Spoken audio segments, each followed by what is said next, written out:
Olá, meus amigos, meus irmãos. Vamos para mais uma aula esta semana, né? Será a última, será a lição número 13 da revista da Escola Bíblica Dominical. Falaremos hoje sobre o poder de Deus na missão da igreja. O poder de Deus na missão da igreja. E para ganhar tempo, meus amados, já vou iniciar. Vamos cortar aqui a nossa entrada natural, normal, que nós fazemos normalmente, né? Mas vamos lá então. Como nós já estudamos, a missão principal da igreja é o cumprimento do ID do Senhor, é o pregar o Evangelho a todas as nações. E conforme nós vemos em Atos 1:8, lá fica claramente descrito que isto é feito através do recebimento do poder do Espírito Santo. Portanto, meus amados, fica claro, como diz a verdade prática desse estudo, que o Espírito Santo é a força motriz da igreja e que sem este poder a igreja é incapaz de cumprir esta missão, sendo, portanto, o Espírito Santo o principal impulsionador da obra missionária da igreja. E nós devemos buscar, devido à urgência e devido à eminência da vinda de Cristo, esse poder do Espírito Santo sobre nós, para que nós possamos cumprir esta missão. Não apenas para uma igreja reunida, para a igreja local, para uma união de pessoas, mas para cada um de nós cristãos individualmente. Nós precisamos nos revestir, meus irmãos, do poder do Espírito Santo para poder oferecer o melhor serviço a Deus. E é sobre isso que nós falaremos através do texto de Atos 13, de 1 a 14. Atos 13, de 1 a 14. Eu não farei a leitura, vocês podem ler na casa de vocês, e através desse texto, meus amados, vocês vão ter uma boa noção do que nós estamos falando hoje nesta nossa aula.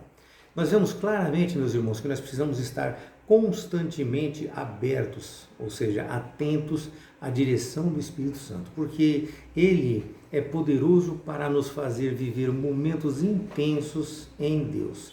Ele é também o agente que vivifica a obra de Deus e vivifica a sua igreja. Sem Ele não há frutos. Já com Ele, meus amados irmãos, a vida em abundância, isso fica claro. Lembre-se que os atos dos apóstolos terminaram há muito tempo atrás, mas os atos dos seguidores de Jesus continuarão até o final dos tempos. Nós já aprendemos em aulas anteriores, inclusive, que nós temos uma dupla missão, que é alcançar os que são de fora pela proclamação da palavra e edificar os que são de dentro pelo ministério da palavra. Então, os cristãos, eles devem ser alcançados, já que estão conosco, pelo ministério da palavra. Já os de fora, nós teremos que proclamar a eles a palavra de Deus. Já nesta abordagem de hoje, meus irmãos, nós traremos uma visão um tanto quanto mais carismática, onde nós enfocaremos o Espírito Santo como a força motriz que capacita o cristão tanto a viver como a cumprir a sua missão como Igreja de Cristo. Nós vamos falar hoje sobre os ensinos revelados nos escritos de Lucas, e para isso nós precisamos nos debruçar nos escritos de Lucas, tanto lá em Atos quanto no terceiro evangelho, que é justamente o evangelho de Lucas.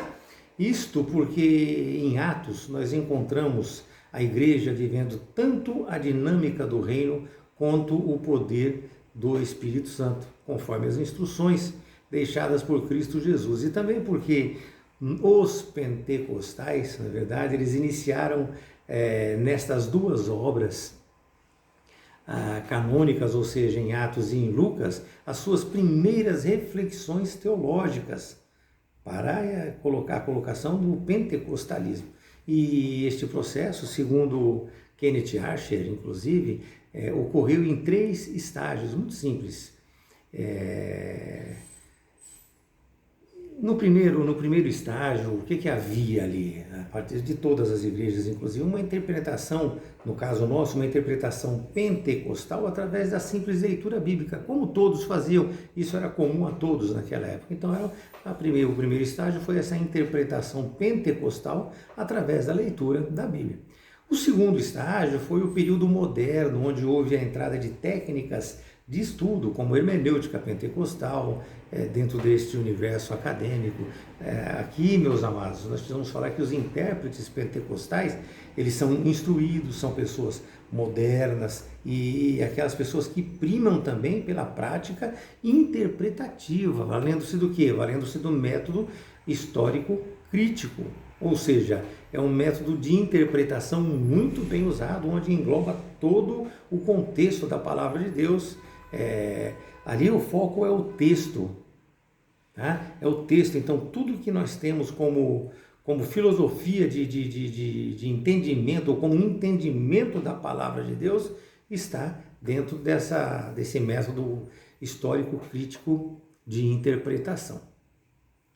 Então o que acontece, meus amados? É somente o que está no texto que pode ser verificado, que pode ser comprovado, que pode ser aceito como verdade, né? Então, este é o método histórico gramatical. Então, se ele pode ser verificado, pode ser aceito como verdade, então faz parte do método histórico gramatical. Já o terceiro foi o período contemporâneo, já uma coisa mais atual, né?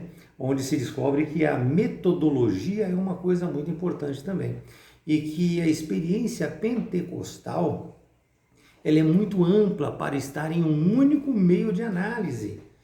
Então, a experiência pentecostal, ela acrescenta muito nesta relação com a palavra de Deus, e com isso nós vemos que no início, quando nasceu o pentecostalismo, ele era carente de uma estrutura hermenêutica, de uma aplicação em seus princípios, de uma exegese. Exegese significa análise e interpretação, é uma explicação detalhada e cuidadosa da obra. Isso não quer dizer que existia anteriormente uma pobreza exegética, sem fundamentação nenhuma. Por outro lado, no período moderno, com uma maior estruturação hermenêutica, nasceu no meio acadêmico a erudição pentecostal e uma grande produção literária, muitos escritos que trouxeram visibilidade por parte das igrejas históricas. Inclusive com algumas baixas, alguns pentecostais não concordavam com certas coisas. Então, se perdeu-se algumas relações. Mas este fogo amigo nos motivou e assim buscou-se a superação de aporias teológicas, ou seja, de outras teorias teológicas, de coisas adicionadas sem uma fundamentação histórica gramatical. E isso nos firmou ainda mais, e assim nós obtivemos uma reação convincente. Tá? E o período contemporâneo, no período contemporâneo, o pentecostalismo então foi aceito dentro do cristianismo histórico. Tá, ok? É desta forma. E assim se consolidou que uma pneumatologia teologicamente bem fundamentada. Lembrando a todos que pneumatologia é o estudo do Espírito Santo, nós já vimos isso, é o estudo do Espírito Santo. Já vimos isso em outras aulas, mas apenas para lembrar os irmãos. E lembro também aos irmãos que os textos de Lucas, tanto Atos como o terceiro Evangelho, têm fins didáticos e não apenas narrativos ou descritivos, como muitas pessoas acham, muitos teólogos até acham assim. E assim nós vemos Lucas como um teólogo e não apenas como um narrador de fatos históricos ou um médico que ele era, não é verdade? Então nós temos uma visão bastante ampla sobre a relação dele com a palavra de Deus.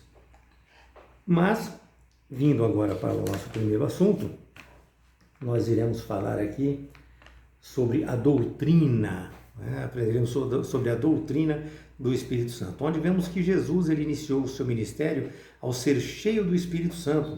Nós vemos isso lá em Lucas também, Lucas 3, 21 e 22. E aconteceu que ao ser todo o povo batizado, também o foi Jesus. Vejam só. E estando ele a orar, o céu se abriu e o Espírito Santo desceu sobre ele em forma corpórea de pomba. E ouviu-se uma voz no céu: Tu és o meu filho amado, em ti me comprazo. Então vejam bem que o Espírito Santo também veio sobre ele. Vejam, meus irmãos, que o antecessor de Cristo, João Batista, e seus sucessores também foram todos cheios do Espírito Santo para pregar, para ensinar e para fazer milagres.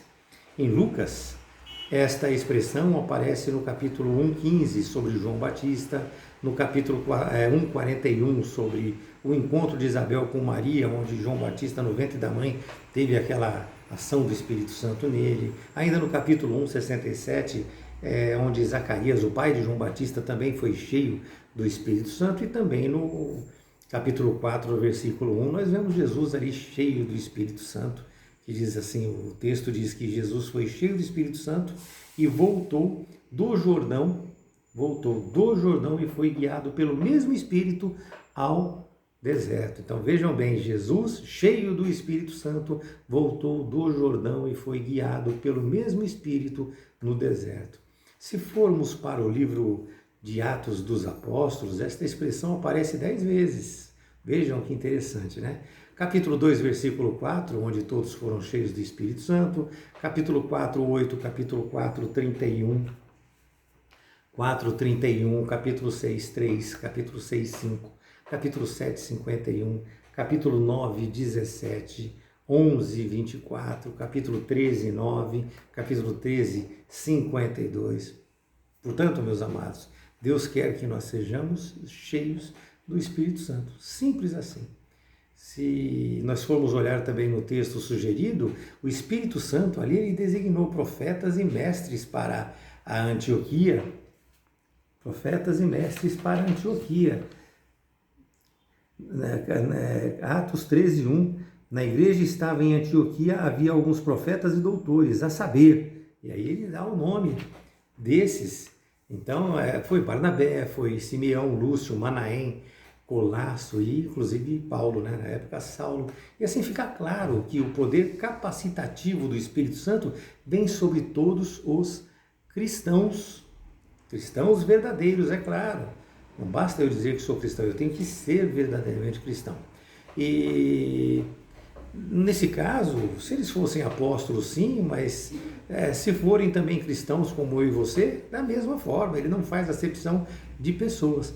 É, portanto, sim, o Espírito Santo, a força motriz de todos nós. E isto é inegável, meus amados. Vejam que depois ele separa Barnabé e Saulo para a obra missionária. Vejam também o próprio Espírito Santo depois, ali Pedro falando aos judeus em Jerusalém no dia do Pentecostes.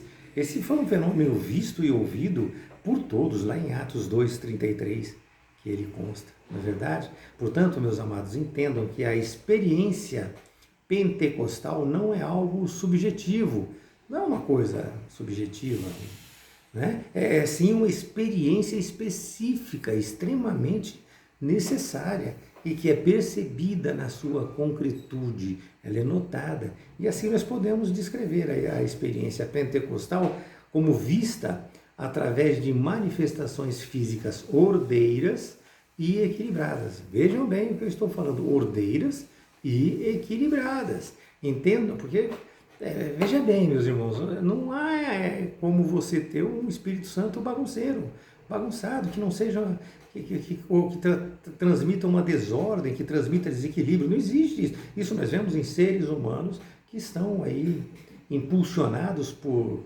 pessoas que pregam de uma maneira diferente do que deve ser a Bíblia, vivendo momentos e sentimentos de desequilíbrio. É isso.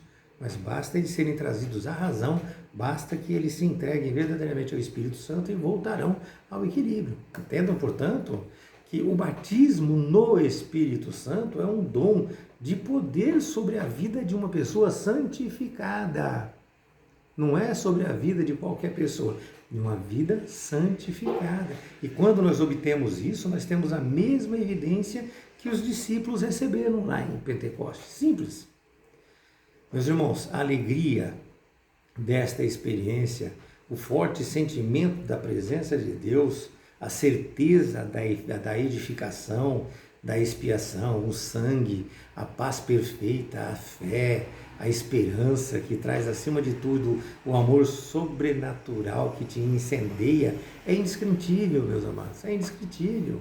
E em todos os textos expostos, nós vemos que o Espírito Santo é quem tem o controle de todas as coisas e o domínio sobre as ações em prol da missão na igreja cristã, em prol da missão cristã. É desta maneira. Lembre-se que ser cheio do Espírito Santo é ser revestido de poder para um fim, ou batizado no Espírito Santo, como bem já falamos também. E está claro, muito claro, à luz de Lucas, que diz no capítulo 24, 49, isso fica bem claro mesmo. Ele diz: eis que envio sobre vós a promessa do meu Pai, permanecei, pois, na cidade, até que do alto sejais revestidos de poder. É desta maneira. Entendam que, seja qual for o sentido específico de ser cheio do Espírito Santo, o que precisa ficar claro é que tanto um como o outro, ser cheio do Espírito Santo ou batizado com o Espírito Santo, só vem sobre o cristão em comunhão com o Paráclito, em comunhão com o Espírito Santo, com Cristo. E só assim ele pode exercer o ministério que Deus lhe outorgou. É desta forma, é desta maneira, não tem como ser diferente. Já falamos também, já falamos também que estar cheio do Espírito Santo é algo que nós podemos perceber, algo que pode ser confirmado, porque é um grande impacto na vida de quem é cheio pelo Espírito Santo. A mudança dá uma percepção real, deixa de ser uma mera teoria e se torna um fato concreto na nossa vida. Como nós vimos lá em Pedro, lá no Pentecostes, uma mudança extraordinária que pode ser vista e pode ser ouvida. Então, um cristão cheio do Espírito Santo ou batizado com o Espírito Santo, ou batizado no Espírito Santo, ele vai ter, os seus atos serão percebidos, ele será notado, as pessoas perceberão que ele está ali sendo usado pelo Espírito Santo. E percebemos, meus amados, claramente que o falar em línguas é a evidência inicial do batismo do Espírito Santo. A primeira evidência que vem é o falar em línguas. E que tanto o batismo como o derramamento do Espírito trazem experiências claras, experiências visíveis do Espírito Santo em nós, cristãos. Nós já temos falado muito disso com os irmãos durante as aulas que se passaram.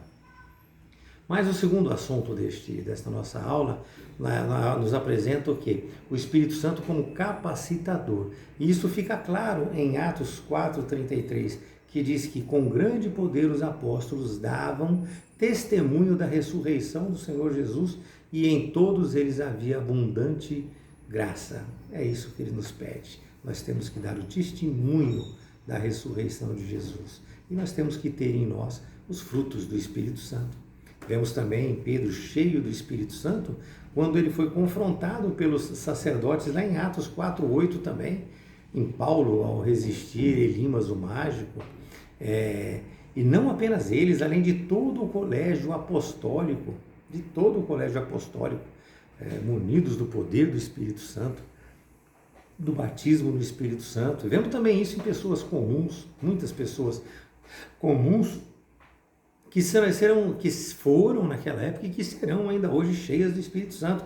Lá em Atos 2:17 diz assim: e acontecerá nos últimos dias, diz o Senhor, que derramarei do meu Espírito sobre toda a carne. Vossos filhos e vossas filhas profetizarão, vossos jovens terão visões e sonharão vossos velhos. Vemos isso não apenas neste texto, mas em inúmeros outros textos que estão em Atos correlacionados a isso tudo, né? Lucas, meus amados, ele narra e expõe vários cristãos que foram cheios do Espírito Santo. Ananias, que impôs as mãos sobre Paulo, Estevão, Filipe, aqueles pregadores anônimos que levaram a palavra até Chipre e a antiga Antioquia da Síria, após a morte de Estevão. Não teve aquela perseguição que nós já falamos? Então, em consequência dessa perseguição, eles foram dispersos. Então, ali, vários cristãos foram cheios do Espírito Santo, todos anônimos, que não são citados na Bíblia. Vejam, meus amados, que Estevão e Filipe também, eles foram escolhidos para servirem mesas, para serem diáconos, mas eles fizeram ali a diferença. Eles fizeram sinais, fizeram prodígios, pregaram a palavra de Deus. É desta maneira, isto é ser cheio do Espírito Santo. Portanto, meus irmãos, não existe de maneira nenhuma uma classe privilegiada para fazer a obra de Deus. Todos nós somos sacerdócio real. Nós temos falado sobre isso com os irmãos já, não é de hoje, já há algum tempo, né? Inclusive a igreja, ela é a portadora de uma missão profética, tá? Isso é apresentado também de uma forma coletiva. Então a igreja, ela é portadora dessa missão. Isso é uma profecia sobre ela. Então nós como igreja, uma igreja local, nós temos sim que cumprir as missões. E assim, meus amados, a comunidade dos crentes, ela é capacitada pelo Espírito Santo, e com isto ela ganha o quê? A confiança das pessoas, ela ganha a confiança, ganha a admiração daqueles que estão ao seu redor e dá o seu testemunho sobre Deus e sobre o seu reino, através disso, através dos seus atos, através da capacitação pelo Espírito Santo. Mas nós precisamos aqui acrescentar aos irmãos que ser cheio do Espírito Santo em Lucas tem relação com mordomia e com serviço, porque às vezes as pessoas fazem essa pergunta que eu já vou esclarecer. Poxa, se Lucas fala em mordomia e em serviço, por que Paulo fala que ser cheio do Espírito Santo está ligado com o caráter, como está lá em Gálatas, em Efésios e assim sucessivamente? Porque Paulo fala diferente. Então, meus amados, veja bem, nós devemos lembrar que ambos andavam juntos. Paulo e Lucas, eles andavam juntos, né? Inclusive em prisões eles estiveram juntos.